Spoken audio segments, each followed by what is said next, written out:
আসসালামু আলাইকুম, this is মুনলিফার here. আজকে যে প্রসঙ্গে কথা বলবো এটা হচ্ছে কি, হিন্দিতে বা উর্দুতে একটা কথা আছে, আপনি কিসমত খুদ লিখো। অর্থাৎ অনেক অনেক সময় বিষয়টা এরকম হয় যে আপনার জীবনের আপনার যে ভাগ্য বা আপনার যে চেষ্টা, আপনার অনুপ্রেরণা, আপনার এগিয়ে চলাটা আপনার নিজের মতো করে এগিয়ে যেতে গেলে আপনার শুরু করতে হবে। যেমন একটা সময় পরে হয় না যে আমাদের লাইফে, এটা কিন্তু অনেক অনেক জায়গায় অনেকেই বলে। প্লাস হচ্ছে একটা সময় পর আপনার ভিতরে কনফিডেন্ট বেশি থাকবে, আর একটা সময় পর কম থাকবে, একটা সময় পর বয়স কিন্তু বাড়বে।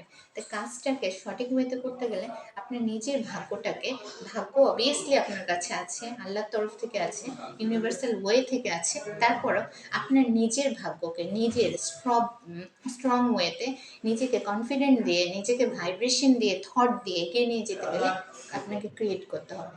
এবং আপনার যেটা করতে হবে, ক্লিয়ার ভাবে আপনার যে কিসমত বা ভাগ্য নিজের লেখা শুরু করতে হবে। কিভাবে? আপনার কাজের মাধ্যমে। সবাই ভালো থাকবো। Thank you.